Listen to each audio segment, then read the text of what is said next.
I'm 28 years old. I woke up after 3 weeks in a coma to a hospital room so quiet it felt abandoned. No father, no brothers, no flowers, no cards. Not even a half-empty coffee cup on the visitor's chair. Just silence. And one envelope. It was thick, expensive stationery, embossed at the top with Blackwood Residence, Greenwich, Connecticut. My father's handwriting cut across the page in sharp, controlled strokes. Linda, we've decided we won't be covering your medical expenses anymore. Your brothers agree it's time you stand on your own. Good luck, Dad. I read it 4 times. Then I cried for an hour. What my father didn't realize was this. He made a mistake. He forgot what my mother left behind. And he definitely forgot about the man in the Navy suit who would walk into my hospital room 3 days later. But before we get there, if this story resonates with you, only if you mean it. Now let me take you back. Back to the house I grew up in. Back to the family that taught me silence was the same thing as love. I'm an ICU nurse, night shift, 12 hours on, 12 hours off, at a mid-size hospital in Stamford, Connecticut.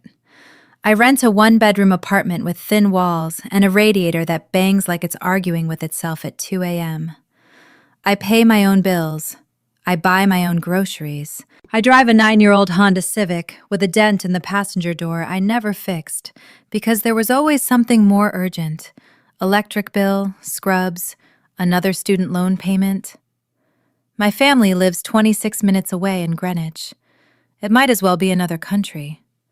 My father's house, the one I grew up in, sits behind a wrought iron gate on Harbor Crest Drive. 5 bedrooms, stone facade, heated pool, 3-car garage. His Range Rover beside Monica's Mercedes and Ethan's BMW. Inside, a 12-seat custom walnut dining table. Every Sunday, Monica sets 4 places. Gregory at the head, Monica to his right, Ethan across from her. Sometimes Caleb, if he's home. There has never been a 5th chair. I stopped being surprised a long time ago. You can only show up uninvited to your own family dinner so many times before you understand the message. The last time I tried was 3 years ago. Monica opened the door, smiling in that polished way she's perfected. "Oh, Linda, we weren't expecting you. Let me see if there's enough." Behind her, on the kitchen counter, 2 untouched ribeye steaks rested under foil. My father didn't even look up from his phone. After that, I stopped trying. I stopped calling on Sundays, stopped driving to Greenwich, stopped pretending that if I were quieter, better, more useful, they might finally make space for me. But to understand why I kept trying for so long, why I spent 16 years believing I owed them something, you have to go back to when I was 12. My mother's name was Vivian Blackwood. She had a quiet kind of warmth, the kind that doesn't need to announce itself. She left notes in my lunchbox. She remembered exactly how I liked my eggs. She came from money, old New England inheritance, but she never talked about it. What I remember most are her hands on the piano keys on Saturday mornings, guiding mine through scales, and the slim gold Cartier watch she wore every single day, a gift from my grandmother. She never took it off. On March 7th, I had a school piano recital. Nothing grand, 12 kids in a gymnasium, but I had practiced for weeks. My father promised he'd pick me up at 8:30. He didn't come. I waited in the lobby for 45 minutes calling his cell, straight to voicemail, every time. Finally, I called my mom. She'd already been home for hours. She thought Dad had handled it. She didn't hesitate. "Stay inside, baby. I'm coming." It wasn't drizzling. It was pouring. The kind of early March storm in Connecticut that turns roads into rivers and headlights into blurs. My mother drove out into that storm because her 12-year-old daughter was alone in a school lobby and her husband wouldn't answer his phone. She never made it. A pickup truck hydroplaned through a red light on Route 1. The impact crushed the driver's side of her sedan. She was pronounced dead at Stanford Hospital at 9:47 p.m. My father arrived an hour later.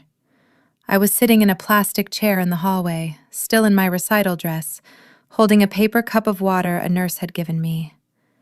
He stood over me. He stood over me in that hospital hallway. He didn't kneel. He didn't reach for me. He didn't even sit down. He just looked at me and said, "Your mother drove out in that storm because of you." 3 days later, at the funeral, my grandmother pulled me into her arms. Her voice trembled when she whispered, "Your mother made sure you'd always be taken care of." I didn't understand what she meant. I was 12 years old, and I had just learned something dangerous, that needing love could get someone hurt. 2 years later, Monica Blackwood entered our lives. She was polished in a way my mother never tried to be. Weekly blowouts, designer heels, a smile that appeared just a fraction of a second before her eyes caught up. The first time she came to dinner, she brought gifts: a cashmere scarf for me, a leather wallet for Caleb. She called me sweetie and told me I had Vivian's cheekbones. Within 6 months, she'd moved in. Within a year, she and my father were married. Within 2, everything that had belonged to my mother had quietly disappeared. It happened gradually, so gradually I didn't realize what was happening until there was nothing left to remove. First, the photographs. Vivian's portrait over the fireplace replaced by some abstract landscape Monica picked up in Nantucket. Then the piano. "We need the space for Ethan's office, sweetheart. You understand." Then my bedroom. I came home from school one afternoon to find my things relocated to the attic. 3rd floor, sloped ceiling, no closet. Monica said it would be more private for me. Ethan was her son from a previous marriage, 4 years older than me. By the time she married my father, he was already in college, but Gregory treated him like the heir he'd always imagined. "Ethan's going to take over the company one day," he'd say at dinner. "He understands how the real world works."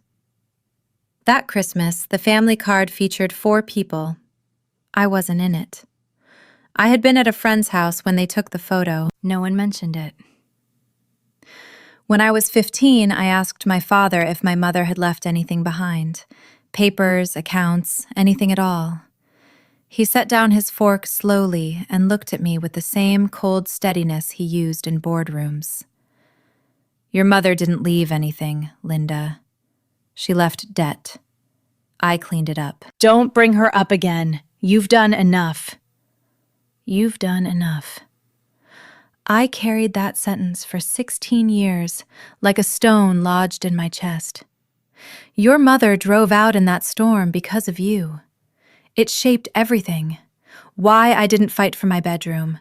Why I stayed quiet when the piano vanished. Why I turned down a partial scholarship to nursing school and chose the cheaper program instead.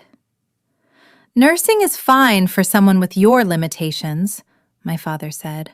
"Don't waste resources." I believed him. I believed all of it, because when you're told at 12 that you caused the worst thing that ever happened to your family, you spend the rest of your life trying to compensate for it. You don't set boundaries. You don't ask questions. You say, "Yes, sir, thank you," and you convince yourself that scraps of approval are the same thing as love. That was my life, until March 14th of this year. I had just finished a 12-hour ICU shift. It was close to midnight, the kind of exhaustion that settles behind your eyes and refuses to leave. I never saw the box truck run the red light on Elm Street until it filled my windshield. I don't remember the crash. I don't remember the ambulance. They told me later my heart stopped once in the ER and they brought me back.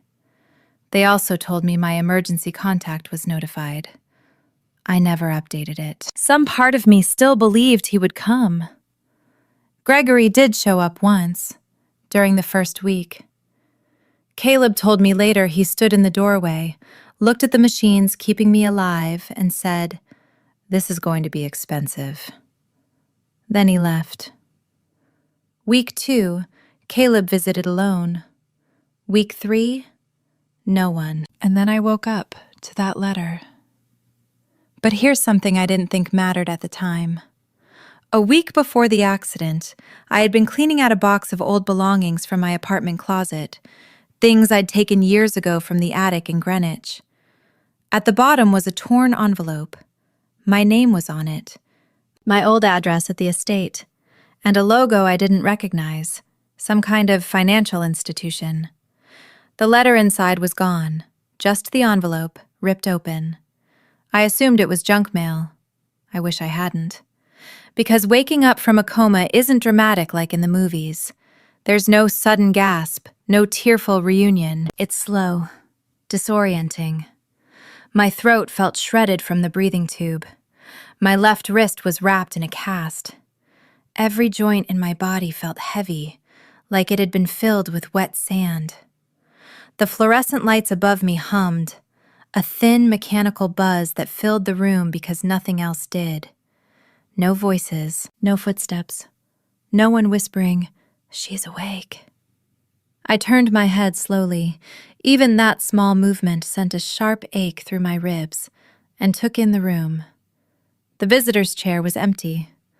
On the windowsill sat a small bouquet of carnations, the kind you buy from a hospital gift shop for $12. The plastic wrap was cloudy with dust. No one had touched them in days. Then I saw the letter. I read it the way you read something that feels impossible, carefully, twice, as if the words might rearrange themselves. "We've decided to stop covering your medical expenses. Your brothers agree it's time you handle things on your own. Good luck. Dad." Heavy cream paper, the Blackwood residence embossed at the top. My father's handwriting precise, angled slightly left, the same signature he used to scribble across my report card. I pressed the nurse call button. A nurse came in. Her name tag read Melissa. She checked my vitals and told me I'd been unconscious for 22 days. "Has anyone been here?" I asked. My voice sounded scraped raw. She hesitated. "A woman came about a week ago. She signed some discharge of responsibility paperwork and told billing to forward everything directly to you. She brought the flowers." She nodded toward the wilted carnations. She seemed in a hurry. Monica, of course. I held that letter against my chest and cried. Not because they left. Somewhere deep down, I think I always knew they would. I cried because I finally understood something I had spent years refusing to see. They were never really there. Lying in that hospital bed, memories rolled in one after another. All the times I swallowed my voice to keep the peace. My nursing school graduation. I had finished at the top of my cohort, clinical honors, 3 recommendation letters from attending physicians. I texted my father the date and time 2 months in advance. The morning of, he replied, "Something came up. Congrats." No period, no exclamation point. Caleb was out of town. Monica didn't respond at all. I crossed the stage to polite applause from strangers. Afterward, I stood in the parking lot beside my old Civic and took a selfie in my cap and gown. I still have that picture. I look like someone trying very hard to believe she isn't alone. Thanksgiving 2 years ago. Monica hosted 20 guests at the Greenwich House. Waterford crystal. Eucalyptus runners down the table.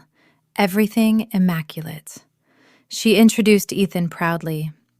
"This is Ethan, Gregory's eldest. He's in commercial real estate now. were so proud. While I carried serving platters from the kitchen, one of Gregory's business associates asked who I was. My father smiled lightly and said, "That's Linda. She helps out." Not my daughter. Not even she's a nurse. Just, she helps out. After dinner, I washed dishes for nearly an hour, while Ethan showed guests his new BMW, a gift from my father for closing his first deal. 6 months earlier, I had asked Gregory for help with a security deposit. "Maybe if you'd chosen a real career," he said, "you wouldn't need to ask." And still, I kept going back. Every holiday, every birthday I wasn't invited to but showed up for anyway, because somewhere inside me, 12-year-old Linda was still standing in that school lobby, waiting for someone to come. And the worst part? I thought that was love. I thought that was what I deserved. 2 days after I woke up, I tried calling my family. Caleb's number went straight to a message. "This number is not accepting calls from this line." I stared at the screen. Blocked. My own brother's number had blocked me. I told myself maybe he changed phones. Maybe it was a glitch. But my hands were shaking. I called my father. Voicemail. I didn't leave a message. What would I say? "Hi, Dad. I almost died. Just checking in." I called the house. Monica answered on the third ring. I could hear her heels clicking against tile, probably in the kitchen. Her voice was smooth, composed. "Linda, how are you feeling? We heard you were awake." "I was in a coma for 3 weeks," I said. "I almost died." There was a pause, then that tone, the one she uses when she wants you to feel irrational. "And we're very glad you're okay, truly, but your father and I talked, and we think this is an important moment for you to learn independence. You're 28, Linda. Most people your age don't rely on their families for medical bills. You signed papers transferring my hospital debt to me while I was unconscious." Another pause. "We were trying to help you grow, sweetie," Monica continued, her voice soft and perfectly measured. "You can't lean on your father forever." I tightened my grip on the phone until my cast pressed painfully into my skin. "Is that what this is?" I asked. "Growth?" Her tone shifted, just slightly lower, less sugar. "Ethan's wedding is in 3 months. We have commitments. And your father has a major deal closing. This really isn't the right time for drama, Linda." Then, almost casually, she added, "We've already explained to the family that you've chosen to go your own way. Everyone understands." And just like that, she hung up. She had already rewritten the story. In Monica's version, I wasn't abandoned. I left. Now let me tell you about the numbers. 3 weeks in the ICU. Emergency spleen surgery, a fractured wrist, 2 cracked ribs, a mild traumatic brain injury. The total hospital bill before insurance was just over $214,000. My employer-sponsored plan covered a portion, but after deductibles and out-of-network specialist fees, specialists my father authorized during his single appearance when he was still pretending to be involved, I was left with roughly $58,000 in personal responsibility.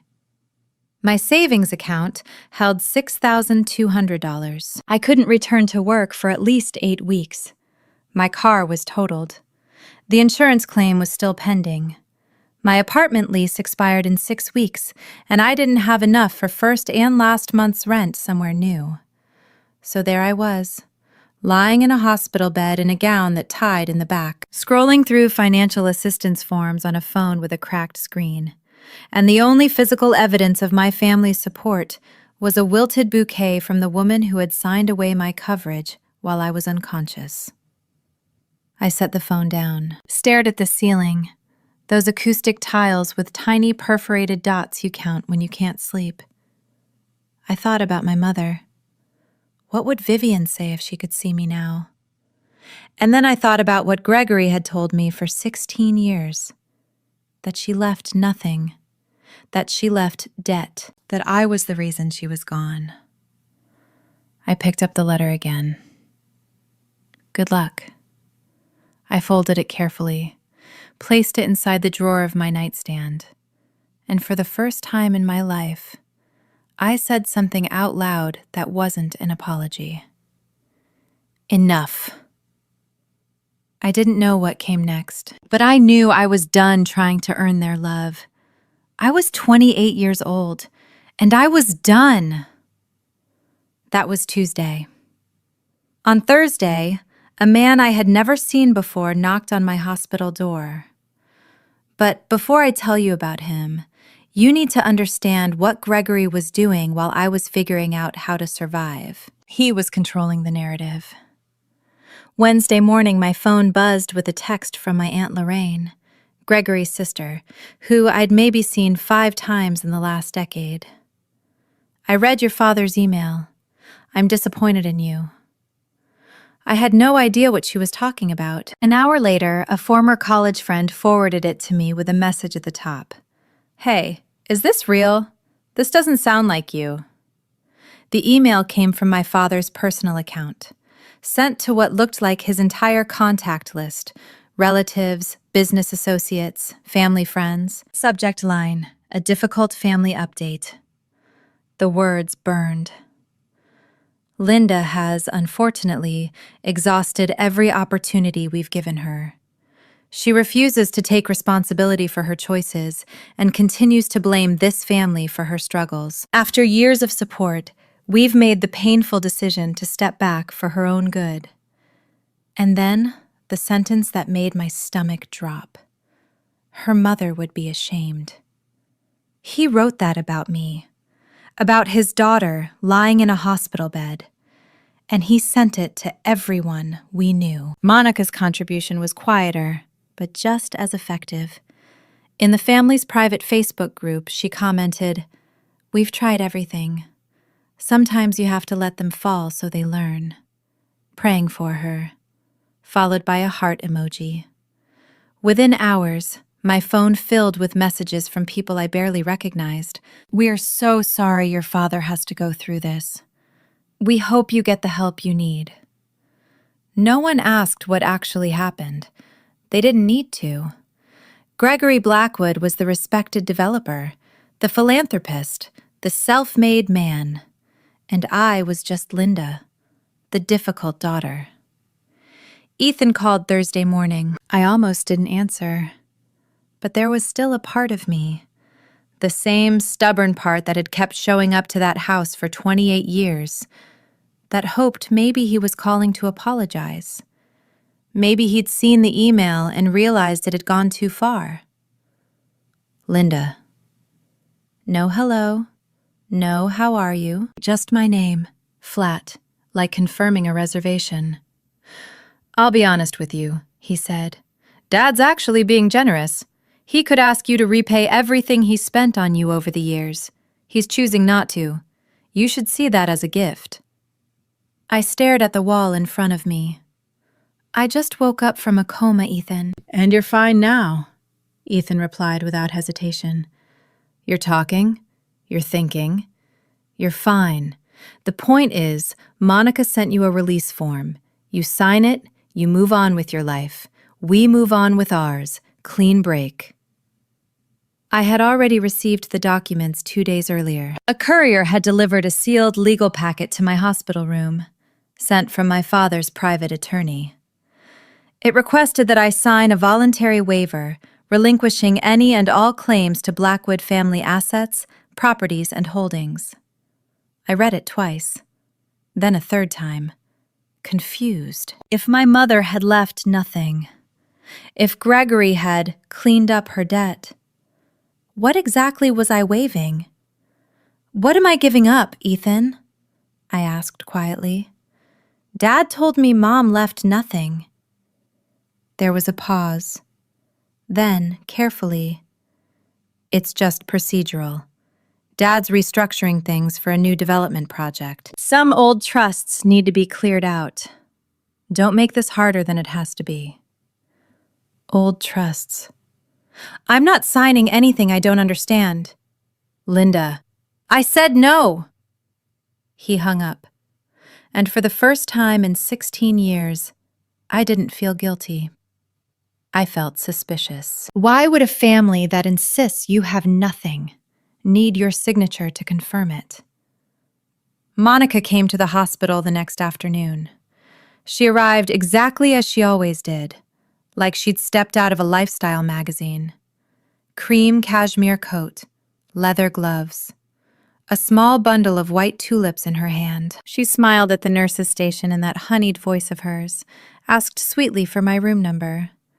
I could hear the nurses whispering as she passed. What a lovely woman. When she entered, she closed the door softly behind her, placed the tulips beside the dead carnations. Then she turned toward me, and the smile disappeared. You're making this difficult, Linda. I'm not signing those papers. She smoothed her coat sleeve, measuring her tone. Your father's deal closes in 6 weeks. It's the biggest project of his career. If you interfere... She paused. He has relationships at every hospital in this region.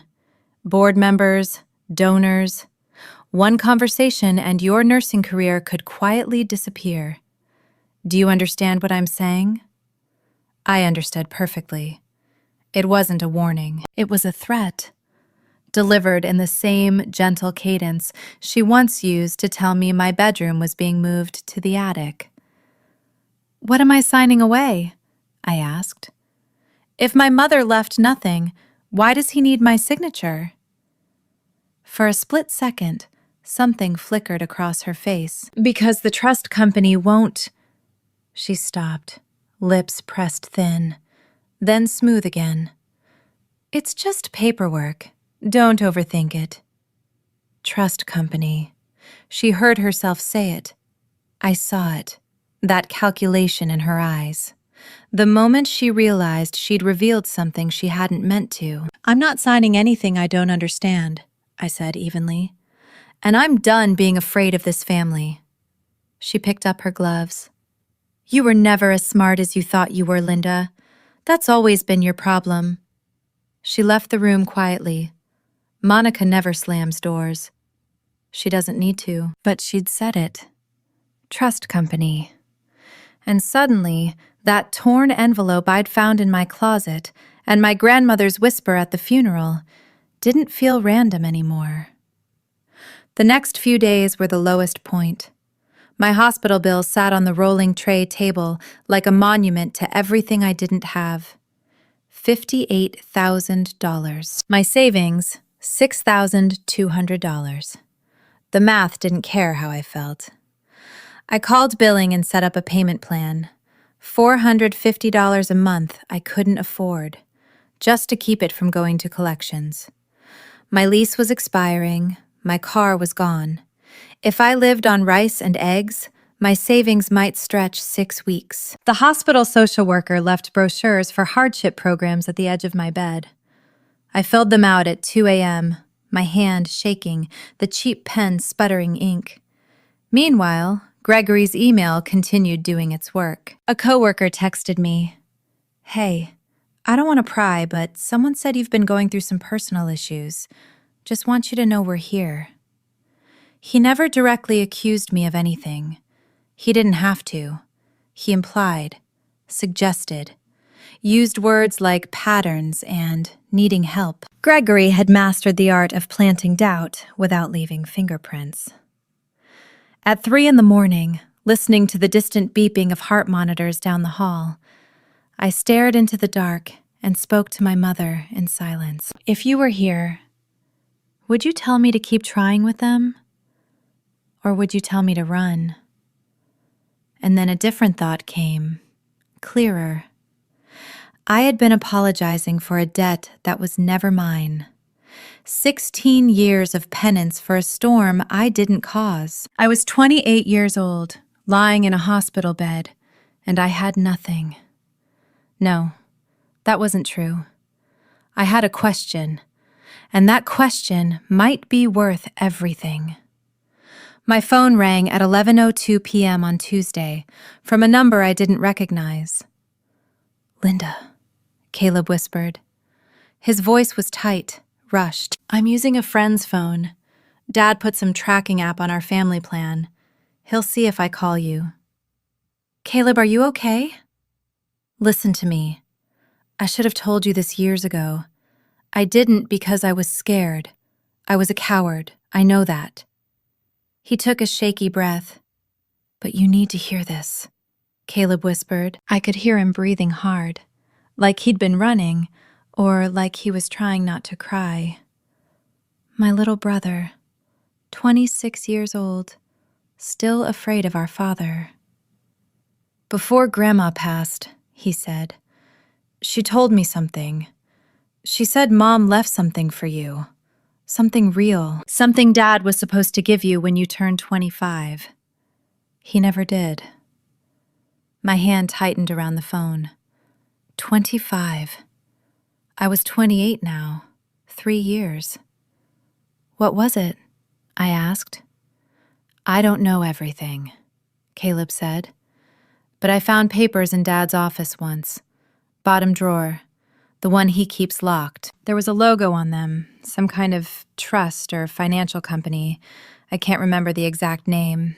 It started with Hartford? Hartwell? Something like that."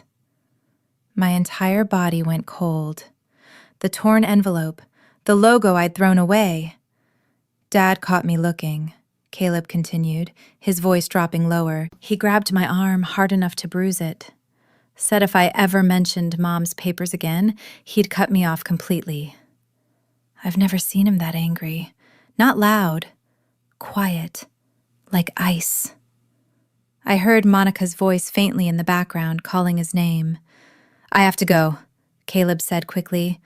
"I'm sorry, Linda. I'm so sorry I didn't tell you sooner." The line went dead. But now I had something.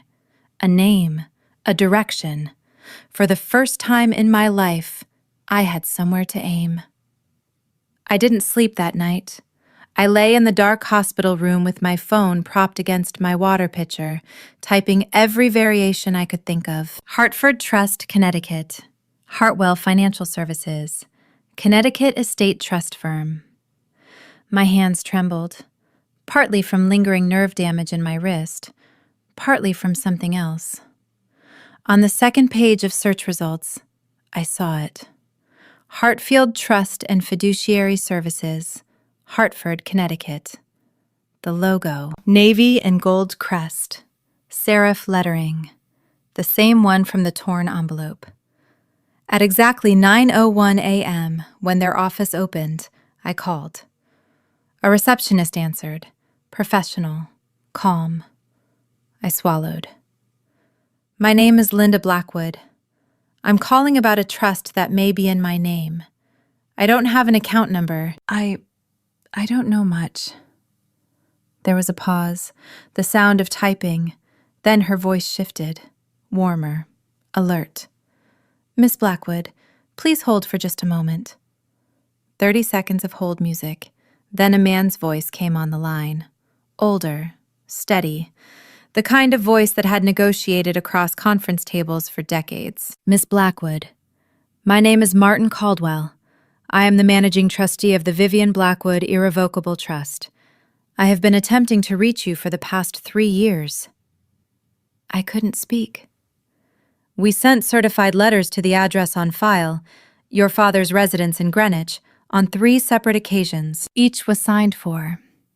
Each was acknowledged. We received no response. I was beginning to believe you did not wish to be located." "Who signed for them?" I managed to whisper. I heard the rustle of papers. The signature on all 3 receipts reads, Monica Blackwood. The room tilted. I grabbed the hospital bed rail to steady myself. "Mr. Caldwell," I said, my voice barely audible, "I need you to tell me everything." He paused, not unkindly. "Your mother anticipated certain possibilities, Miss Blackwood. That is precisely why she structured the trust as irrevocable. 2 days later, Martin Caldwell walked into my hospital room carrying a worn brown leather briefcase. Behind him was another man, younger, maybe late 40s, in a navy suit with a small silver lapel pin engraved with the Hartfield Trust emblem. He introduced himself as Daniel Reeves, Senior Fiduciary Officer, the man in the navy suit, close enough to gray. Caldwell was the first person to actually sit in the visitor's chair since I'd woken up. He placed the briefcase on the rolling tray table and gently moved my water cup aside. "May I?" The courtesy in that simple question felt unfamiliar. "Ms. Blackwood," he began, opening a folder. "Your mother, Vivian Blackwood, established an irrevocable trust in 2008, 2 years before her death. You are the sole beneficiary. The trust was funded by your maternal grandmother and currently holds 2 primary assets." He placed the first document in front of me, a copy of the trust instrument, thick, official, Vivian's signature at the bottom. "First," he continued, "an investment portfolio currently valued at approximately $2.8 million. I stopped breathing. "Second," he laid down another document, a recorded property deed stamped by the county clerk. "Real property located at 21 Harbor Crest Drive, Greenwich, Connecticut." I stared at him. "That's my father's house." Caldwell's voice remained calm. "No, Miss Blackwood, it is not." He folded his hands lightly on the table. "Your mother purchased that home in 2004, 2 years before marrying your father, using funds from her inheritance.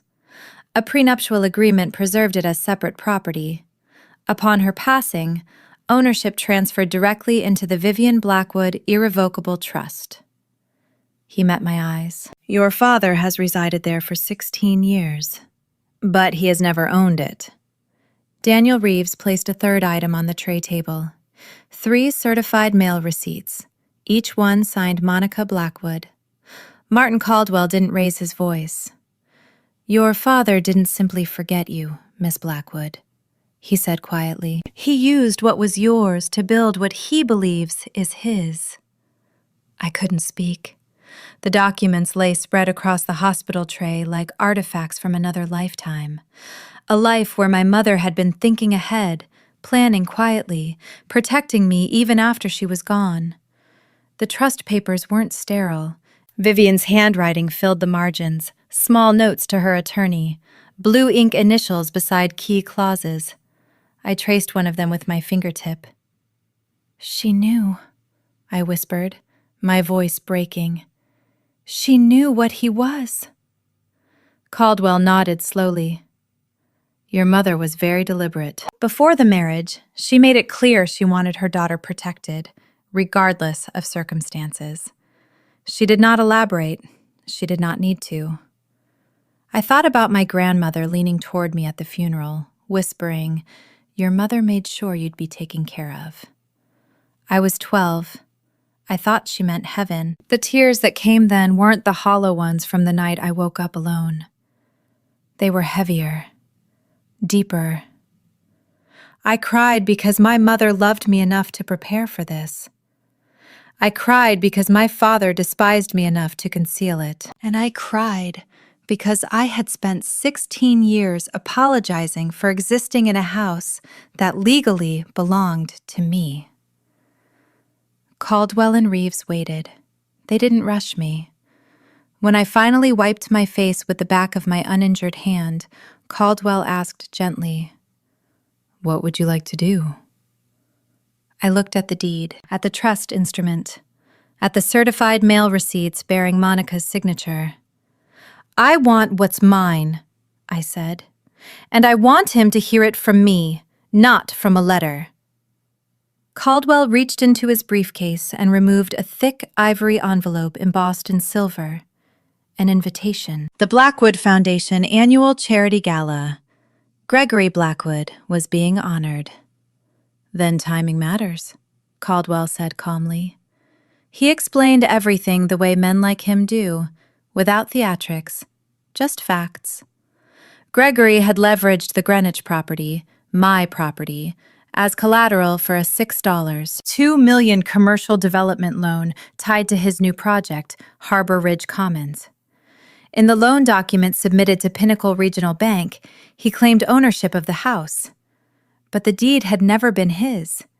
It belonged to the Vivian Blackwood Irrevocable Trust. Legally, Reeves added, opening a folder with the bank's letterhead, if the pledged collateral is not owned by Mr. Blackwood, the loan is void.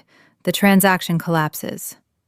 At minimum, Caldwell said evenly, this constitutes misrepresentation of assets. At worst, it could be investigated as mortgage fraud. The word hung in the air. What do I need to do? I asked. 2 things, Caldwell replied.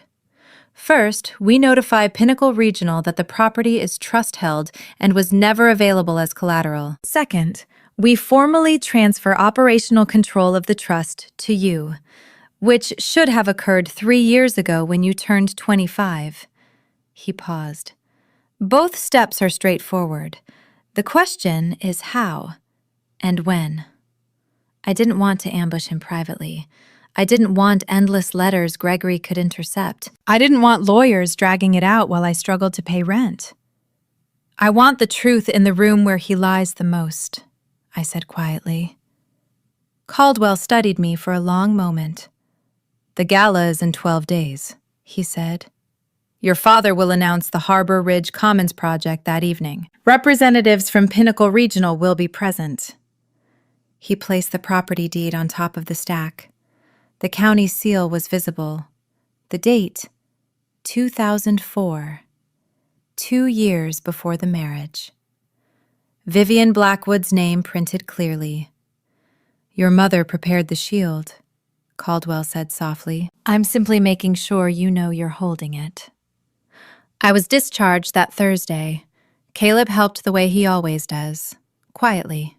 He booked me a room at a Hampton Inn in Hartford using his own credit card and texted me the confirmation number from a prepaid phone he bought at a gas station. Don't tell Dad, he said. We were grown adults, hiding from our own father. The hotel room was small and anonymous. A queen bed, floral bedspread, a window overlooking a parking lot. It was the safest I'd felt in weeks. For 3 days, I focused on healing, walking slow laps in the hallway in my socks because my ribs burned with every deep breath. Eating soup from the diner next door. Sleeping 12 hours straight while my body tried to stitch itself back together. On the 4th day, I stood in front of the bathroom mirror. I didn't practice a speech. I'm not a speech person. I practiced sentences, 3 of them. Maybe 4. I repeated them until my voice stopped trembling. Caldwell had emailed me a secure folder containing copies of everything: the trust instrument, the deed, the certified mail receipts, the prenuptial agreement, and one more document. The police accident report from March 7th, 16 years ago. I held that report for nearly 20 minutes before opening it. I didn't sleep the night I opened it. I sat on the edge of the hotel bed with the lamp on, reading the timestamps over and over again. 8:45 p.m., 8:52 p.m., 9:10 p.m. 5 missed calls. Not from me, from her. The report stated clearly that my father had agreed to pick me up at 8:30. His phone was turned off. Location pinged near Fairfield Avenue. Private poker game. For 16 years, I believed I caused the storm. I pressed my palm against my mouth to stop the sound that tried to come out. Not because I was shocked, but because I finally understood the weight I had been carrying wasn't mine. My hands were shaking. I knew, somehow, that whatever was written in that accident report would change something permanent. Not the money, not the house. The story I had been telling myself since I was 12 years old.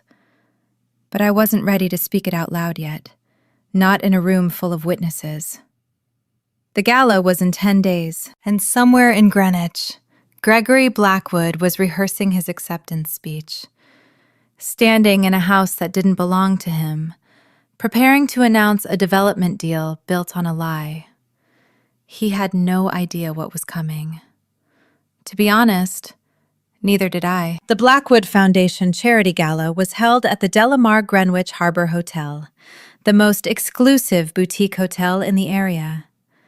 The invitation Caldwell gave me listed everything in polished detail. Cocktails at 6, dinner at 7:30, program at 8, black tie preferred, valet parking available. I arrived at 8:15. I didn't use the valet. From the lobby, I could already hear it, the low hum of nearly 200 voices in the ballroom, the delicate clink of champagne glasses, a string quartet playing something elegant and forgettable. Through the double doors, I caught glimpses, cathedral ceilings, crystal chandeliers scattering warm light over white tablecloths, arrangements of white lilies and hydrangeas everywhere. The kind of event where the floral budget alone probably exceeded my monthly rent. Gregory was on stage. He stood behind a navy-draped podium, wearing the Brioni suit I remembered him trying on at the Greenwich Tailor 3 years ago. Monica sat at the front table in a black Valentino gown, hair swept into a flawless twist, diamond studs catching the chandelier light. Ethan sat beside her, posture perfect, expression already calculating his next opportunity. The master of ceremonies, a city councilman, was mid-introduction. A philanthropist, a visionary developer, and above all, a devoted family man, Gregory Blackwood. Applause. A standing ovation from the front tables. Gregory took the microphone. He thanked the foundation. He thanked his beautiful wife, Monica. He thanked my son, Ethan, who will carry the Blackwood legacy forward. He gestured expansively, confidently, the way men do when they believe the room belongs to them. Then he said it. This project is built on land and assets that have been in my family for decades. Everything I have, I built with my own hands. I stood at the back of the ballroom between Martin Caldwell and Daniel Reeves, and I watched my father lie to 200 people. It would be the last lie he told in that room. I waited until the applause faded and servers began circulating with fresh trays of champagne. Then I stepped forward. I wasn't dressed for a gala. I wore a dark blazer over a white blouse, the nicest outfit I owned that still fit over my cast, and black trousers. My hair was pulled into a tight, low bun. No jewelry except small silver studs that had once belonged to my mother. I walked slowly, partly because the ballroom was long, partly because every step sent a reminder through my ribs that I was still healing. Caldwell walked to my left, briefcase in hand. Reeves to my right, his Hartfield Trust lapel pin catching the light. We must have looked strange, a bruised woman and 2 men in pressed suits moving through a sea of tuxedos and evening gowns. Heads turned, conversations stalled mid-sentence. Someone whispered, "Isn't that Gregory's daughter?" Monica saw me first. I watched the color drain from her face, slowly, like someone pulling a plug. She leaned toward Gregory and murmured something I couldn't hear. He turned. For a split second, his expression flickered. Then the public mask snapped back into place. He stepped down from the stage, champagne glass still in hand, smiling. The practiced smile of a man who needs 200 witnesses to believe everything is under control. "Linda," he said warmly, projecting just enough for the surrounding tables to hear. "What a surprise. I didn't think you were well enough to be out." The room was watching. I looked at him, the man who left a letter on my nightstand, who told a 12-year-old girl she caused her mother's death, who lived in her house and spent her money and erased her name. "I'm standing, Dad," I said calmly. "That's more than you planned for." The silence that followed spread outward like a ripple. Gregory's smile tightened. I recognized that look. The one he used when negotiations weren't going his way, but the investors were still in the room. Control. At all costs. "This isn't the time or place, Linda," he said, voice lowered but still audible. "Why don't we step outside and discuss this privately?" "You've had 28 years to speak privately," I replied. "You left me a note." A ripple moved through the room. Forks paused midair. Glasses hovered above plates. Conversations died mid-sentence. Monica was already on her feet, crossing the ballroom with that polished smile locked firmly in place. The one that says, "Everything is fine, nothing to see here." "Linda, sweetie," she said softly, touching my arm as if I might faint. "You've clearly been through so much. Maybe you should sit down. You don't look well." I turned to face her, kept my voice level. "Monica, would you like to explain to everyone here why you signed for certified mail addressed to me 3 separate times and never told me?" Her hand stiffened on my arm. Her smile froze. For a second, her lips parted, but no words came out. Gregory's expression changed. "What is she talking about?" he demanded. Before Monica could recover, Martin Caldwell stepped forward. He unbuttoned his jacket calmly, the controlled ease of a man who had stood in rooms like this his entire career. "Good evening," he said politely, nodding toward the nearest tables. "My name is Martin Caldwell. I am the managing trustee of the Vivian Blackwood Irrevocable Trust, established in 2008. He turned his gaze directly to Gregory. "My client, your daughter, is the sole beneficiary of a trust you were legally obligated to disclose to her 3 years ago." He paused. "Shall we continue here, Mr. Blackwood? Or would you prefer to step outside?" Gregory didn't move. His jaw locked, champagne glass suspended mid-chest. 200 people were watching. Of course he stayed. Men like Gregory Blackwood don't leave rooms. They expect the room to protect them. That was his second mistake. "This is absurd," Gregory said, raising his voice just enough to reclaim attention. He set his champagne down and squared his shoulders toward Caldwell. "My late wife did not have a trust. Whatever my daughter has been told, she is either confused or being manipulated." My daughter. Not even Linda. Caldwell didn't flinch. He opened his briefcase on the nearest table, between a bread plate and a crystal water glass, and placed 3 documents in a precise row. "This," he said evenly, "is the original trust instrument signed by Vivian Blackwood and notarized on October 14th, 2008. He laid down the second. "This is the property deed for 21 Harbor Crest Drive, recorded with the county clerk in 2004, 2 years prior to your marriage." Then the third. "And these are 3 certified mail receipts sent to that address for Miss Blackwood, each signed by Monica Blackwood." The silence became absolute. I could hear ice shifting inside someone's water glass. Gregory glanced at the documents, and for just a fraction of a second, barely visible, his expression shifted. Recognition. He knew those papers. He had always known. From the VIP table, a tall man in a dark suit stood up. Later, I would learn his name was Robert Langford, Senior Vice President at Pinnacle Regional Bank, the institution financing Gregory's $6.2 million Harbor Ridge Commons development.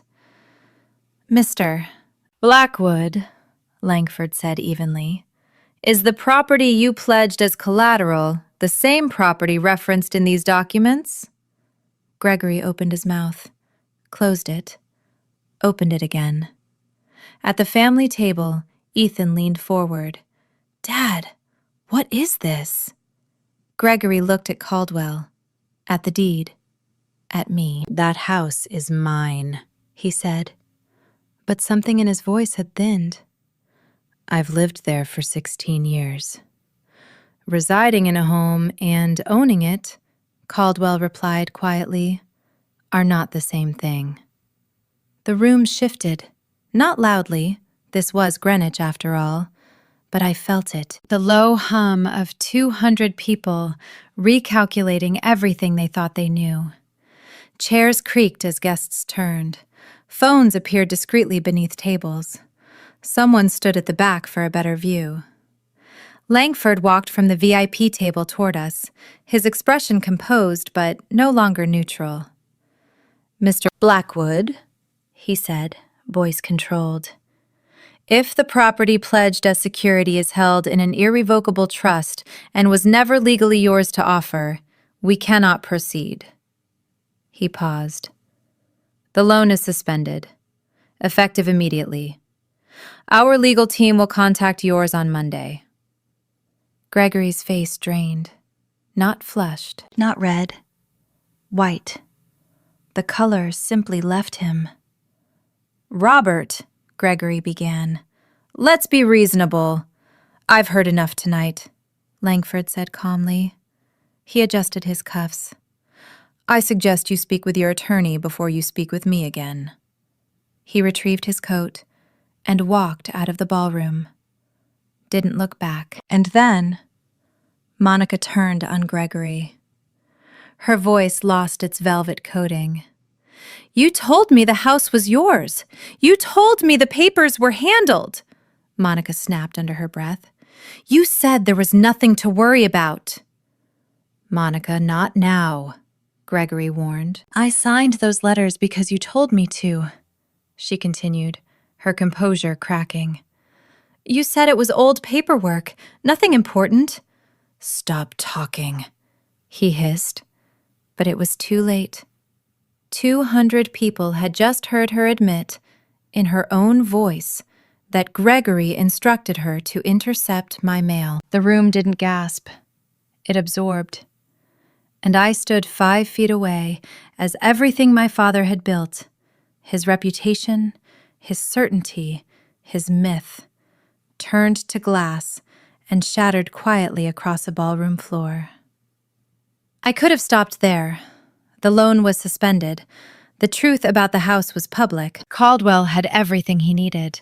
But there was one more thing. The document I had carried inside my blazer since I finally opened it alone in that Hampton Inn 3 nights earlier.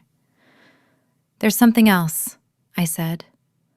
Gregory looked at me, and for the first time that evening, I saw it. Not calculation, not strategy, fear. The kind that appears when the foundation of your life is about to be named out loud. I pulled out the police accident report. My hands were steady. I had lived with this moment for 16 years. "You told me my mother died because of me," I said clearly. "You told me she drove into that storm because I called her. You let me carry that. Every time I questioned you, every time I pushed back, you said the same thing." I swallowed. "Your mother drove out in that storm because of you." The room was utterly still. "This report says something different." I held it up. "It states that you, Gregory Blackwood, agreed to pick me up from my school recital at 8:30 p.m.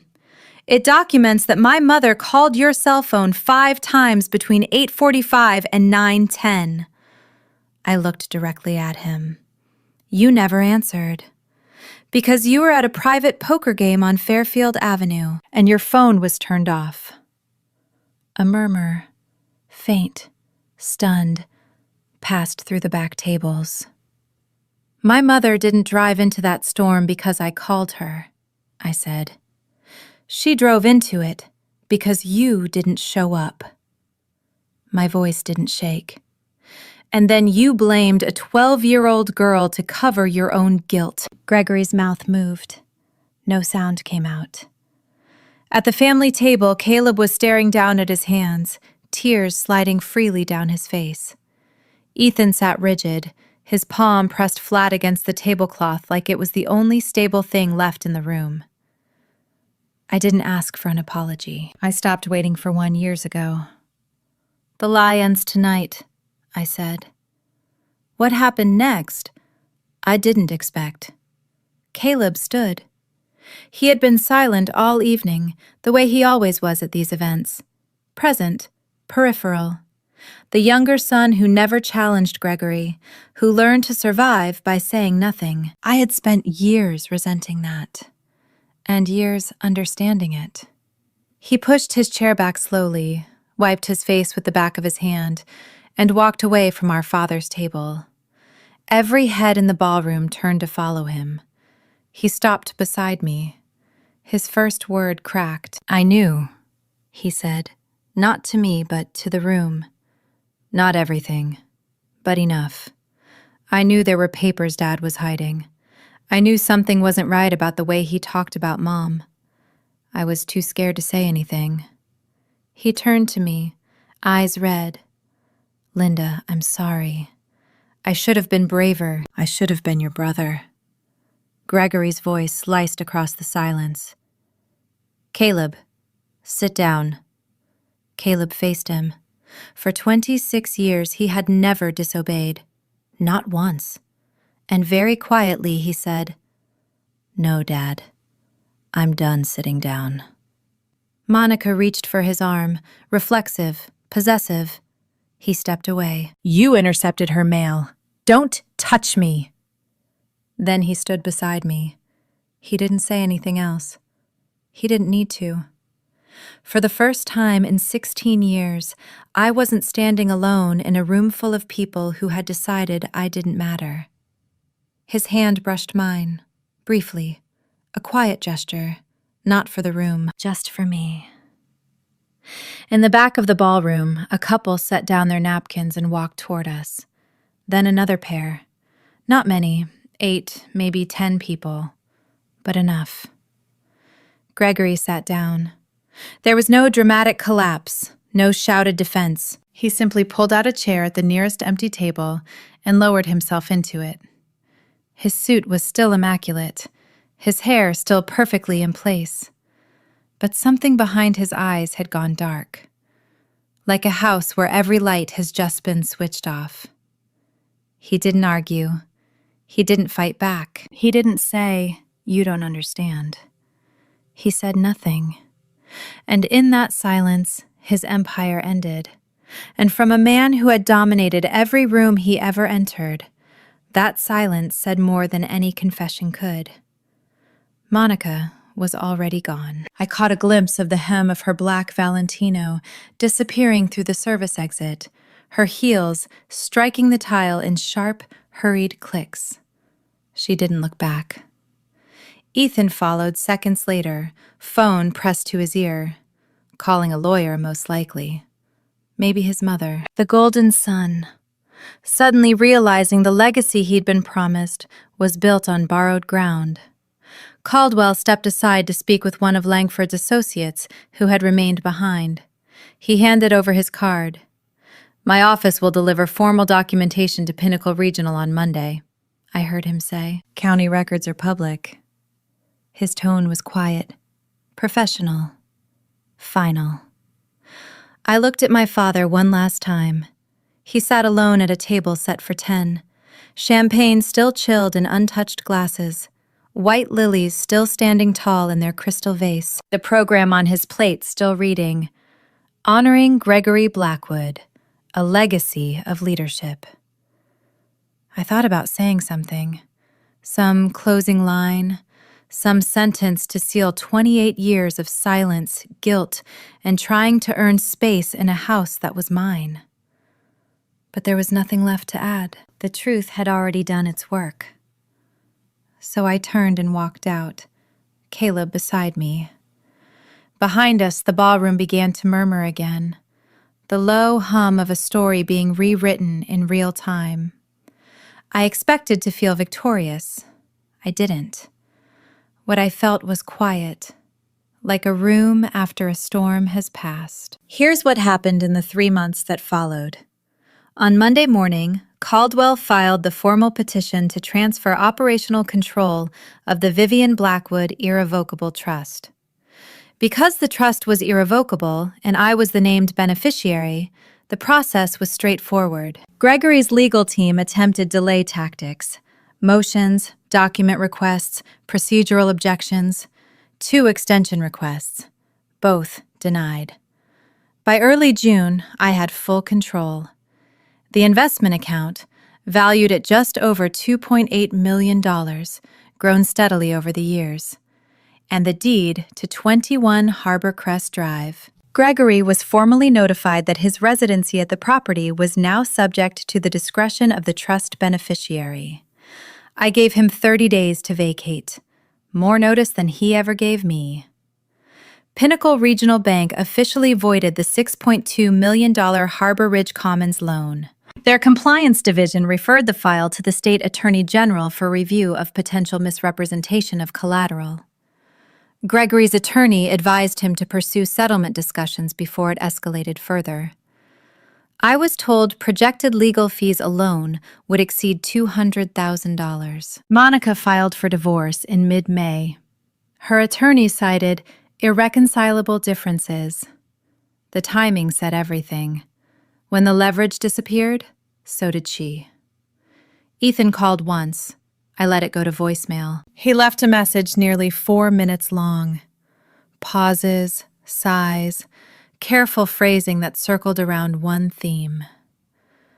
I didn't know the full picture, Linda. If there's anything I can do. I deleted it. Not out of anger, out of clarity. Ethan had spent his adult life aligning himself with power. This wasn't remorse. It was repositioning. The Blackwood Foundation Gala did not take place the following year. No one volunteered to host it. In July, I sold the Greenwich House. Some people thought that was strange. A property valued at nearly $3.9 million. The house I grew up in. The last physical space my mother had chosen for herself. But that house carried more ghosts than comfort. The attic bedroom with the sloped ceiling. The kitchen where I washed dishes while Ethan showed off his new car. The front door Monica once closed gently, but firmly, in my face. I didn't need a mansion. I needed a life that felt like mine. I found an apartment in West Hartford. 2 bedrooms, hardwood floors, large windows that poured morning light into the living room. A 3rd-floor walk-up, which my ribs complained about for the first month. But I didn't care. I signed the lease in my own name. And when I set my bag down on the empty floor, I stood there for a full minute, just breathing. I returned to nursing. A different hospital, a new team, a fresh badge that reads, Linda Blackwood, RN. Nothing else. No one at my new hospital knows about the gala, or the trust, or the house in Greenwich. To them, I'm just the night shift nurse who stays calm when monitors start screaming and brings homemade banana bread to staff meetings. That's enough. Caleb and I have dinner every Thursday at a small Italian place near his apartment. Red checkered tablecloths, candles in glass jars, wine bottles lining the walls. The kind of restaurant where no one is performing for anyone else. We talk about real things now, not the cautious, surface-level conversations we used to have while Gregory hovered nearby, measuring every word. Real things. Hard things. He started therapy in April. I started in May. On my bookshelf, beside a small jade plant and a stack of novels I keep meaning to finish, sits a framed photograph of my mother. Simple silver frame. She's laughing, holding me as a baby, her Cartier watch catching the sunlight. For the first time in 16 years, I can look at that photo without feeling shame. If there's one thing I want you to take from my story, it's this.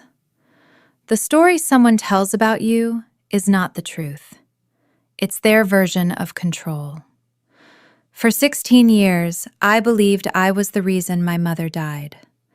I carried guilt that wasn't mine.